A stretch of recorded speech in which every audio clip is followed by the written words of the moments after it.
नमस्कार, आप सभी का स्वागत है टीएनपी न्यूज में। मैं हूं आपके साथ निधि उपाध्याय। नजर डाल लेते हैं बिहार की खबरों पर।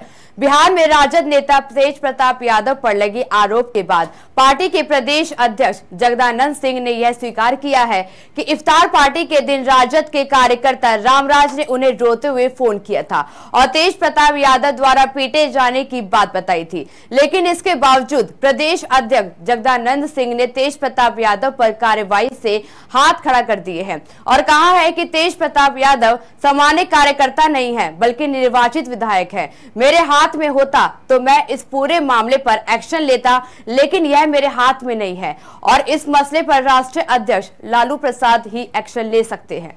अपनी ही पार्टी के कार्यकर्ता की पिटाई मामले में तेज प्रताप यादव की मुश्किलें बढ़ सकती हैं।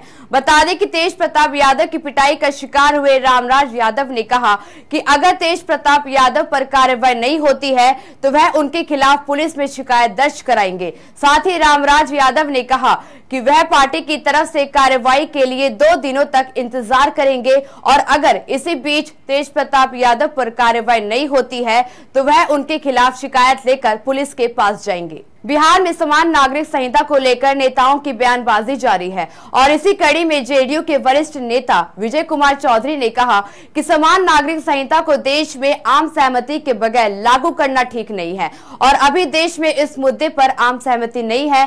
साथ ही उन्होंने कहा कि समान नागरिक संहिता पर जेडीयू का शुरू से ही स्पष्ट रहा है और बिना विचार विमर्श के इसे लागू नहीं किया जाना चाहिए।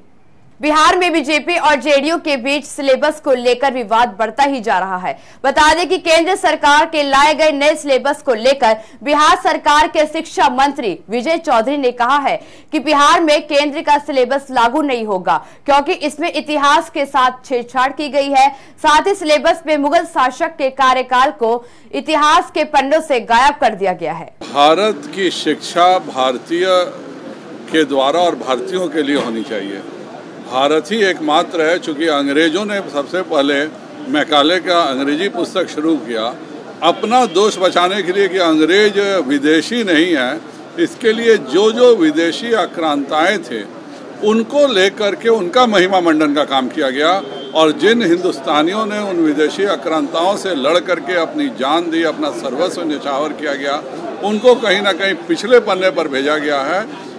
जो सिलेबस बना है बहुत ही बैलेंस्ड है और भारतीय इतिहास को, अगर भारत के संग्राम को हम नहीं समझेंगे तो हम 1000 साल गुलाम रहे हैं और अगर नहीं समझेंगे तो आगे भी इसका खतरा रहेगा। तो वहीं बढ़ते ही खबर की ओर। छपरा गड़खा प्रखंड के किदनर गांव में पत्नी को विदा नहीं करने पर जीजा ससुराल से साली को लेकर फरार हो गया। हालांकि कुछ समय बाद ही पुलिस ने दोनों को हिरासत में ले लिया, लेकिन इसके बाद जो खुलासा हुआ वो बेहद चौंकाने वाला था। दरअसल साली से नाटकीय ढंग इस घटना को खुद ही अंजाम दिया और इतना ही नहीं, नाबालिग साली ने अपने ही घर वालों पर उसका बाल विवाह करने का आरोप लगाया है। तुम्हारा नाम कृष्णा राम हुआ? साली को लेके कितने दिन से भागकर कहाँ था तुम? मैं साली को लेकर नहीं भागा। तो तुम्हारे खिलाफ तुम्हारे ससुर ने FIR कराया था कि तुम साली को लेकर फरार हो? रहे हैं, अभी जा भी रहे हैं। कारण क्या था ये बताओ। बिहार बुलेटिन में इतना ही। बाकी देश और दुनिया की तमाम बड़ी खबरों के लिए देखते रहिए TNP न्यूज। नमस्कार।